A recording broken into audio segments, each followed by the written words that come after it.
6 पे पूरा ध्यान क्या दिया है?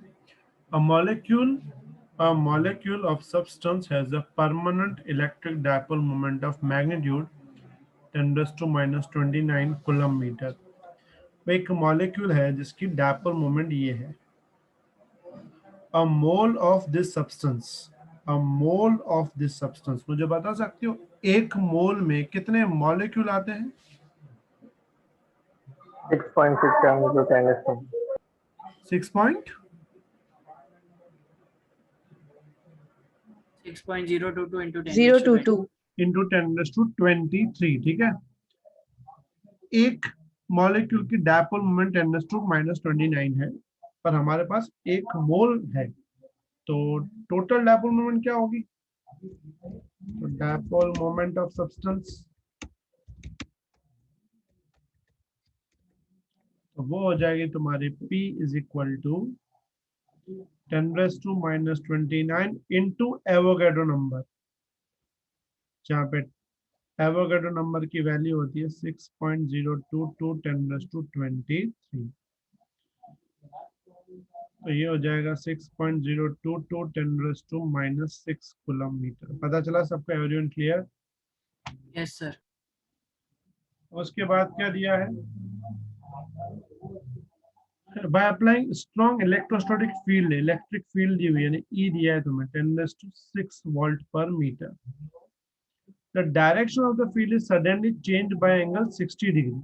अचानक उसको 60 डिग्री से चेंज कर रहे हैं, मतलब पहले 0 डिग्री पे थे, मतलब θ1 कितना था? 0 डिग्री था, उसको हमने चेंज करके कितना कर दिया? 60 डिग्री। तो मुझे कितनी हीट रिलीज होगी? हीट रिलीज होने का मतलब है वर्क डन कितना होगा। तो वर्क डन के लिए हमने फॉर्मूला पढ़ी थी, W is equal to PE cos θ1 minus cos θ2। इसमें P जो है ये हमने डिराइव की थी पोटेंशियल एनर्जी ऑफ डायपोल में। P की वैल्यू 6.022 10⁻⁻26, इलेक्ट्रिक फील्ड दिया 10⁻6, cos θ1 दिया है 0, cos θ2 दिया है 60।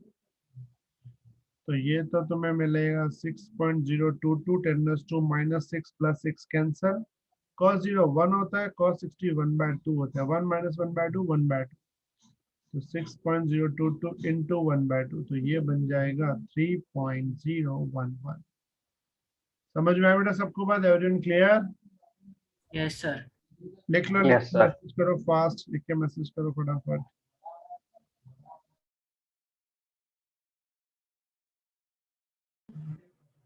अब इसको मैं हटा रहा हूँ, पूरा ध्यान नंबर 7 पे। 7 तुम्हें थियोरी है, तुम्हें खुद करना है। 8 पे कॉन्सेंट्रेट, याद रखना 3 और 7 तुम्हें खुद करने हैं, थियोरेटिकल है। डाउट हो तो भले बाद में पूछ लेना मुझसे, लेकिन ट्राई जरूर करना। Number 8, a slab of material of dielectric constant K has the same area as the plates of parallel plate capacitor but has thickness 3/4 D. Where is the separation of the plates? How is the capacitance change when the slab is inserted between the plates? देखो बोला ये capacitance है, समझो।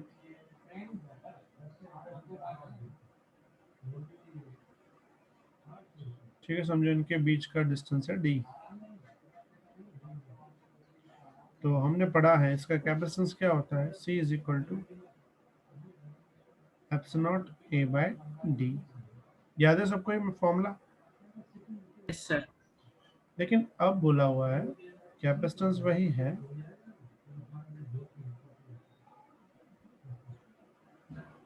लेकिन हमने बीच में डाल दिया एक मीडियम।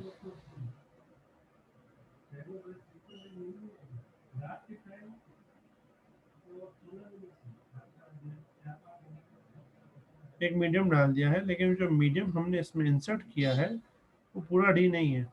वो कितना पोर्शन है? 3D/4। तो मुझे बताओ बाकी पोर्शन कितना बचेगा? D/4 बचेगा।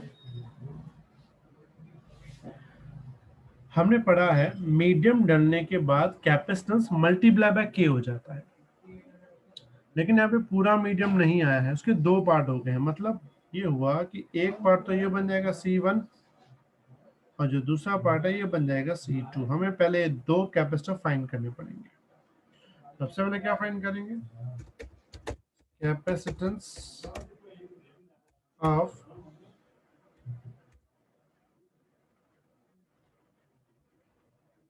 Dielectric part. तो लिख सकते हैं C1 equals to epsilon nought A divide sorry के मल्टीप्लाई होगा, डाइलेक्ट्रिक है ना, के epsilon nought A divide by 3D/4। तो 4 ऊपर जाएगा तो C1 क्या मिलेगा? 4K epsilon naught A bye 3D। पता चला सबको इतना? Everyone clear? Yes, sir. फिर कैपेसिटेंस ऑफ रिमेनिंग पार्ट।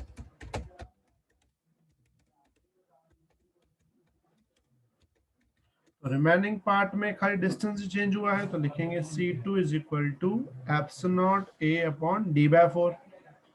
4 ऊपर चला जाएगा तो ये बन जाएगा 4 epsilon naught A by D। यहाँ तक किसी को डाउट बेटा? No, sir. अच्छा मुझे बताओ, ये जो C1 और C2 बने हैं दोनों, ये सीरीज में आएंगे कि पैरेलल में आएंगे? बोलो किस में आएंगे? सीरीज में आएंगे, पैरेलल में आएंगे दोनों? C1 और C2 सीरीज। सीरीज में आएंगे तो हम क्या रखेंगे? Now equivalent capacitance. सीरीज की फॉर्मूला बोलो। 1/C। 1/C. Easy.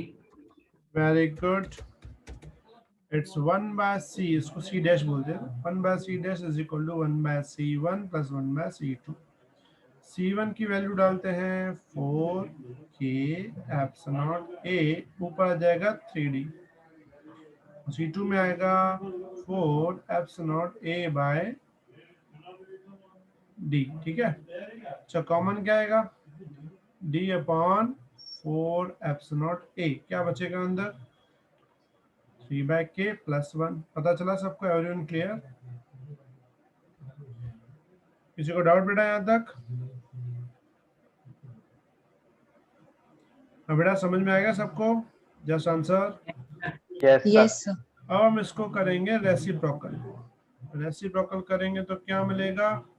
C dash is equal to 4, इसको मैं थोड़ा यहाँ लिख देता हूँ, इसे दिखाई दे। हमें मिलेगा C dash is equal to 4K epsilon naught A, 4K epsilon naught A upon D 3 plus K। इसको हम ऐसे लिख सकते हैं C dash is equal to 4K upon 3 plus K into epsilon A by D। और epsilon A by D क्या था? पहले वाला कैपेसिटेंस। तो C डैश क्या बन जाएगा? 4KC upon 3 plus K। आई बात समझ में बेटा कैसे किया हमने इस सम को? Yes sir.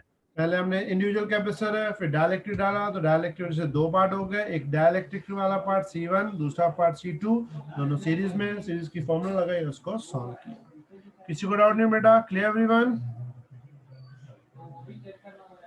Yes, ठीक है, sir. तो लिख लो, लिख के फिर तुम लोग लीव कर सकते हो आज के लिए, फिर इतना ही रखेंगे। ठीक है, लिख लो पहले।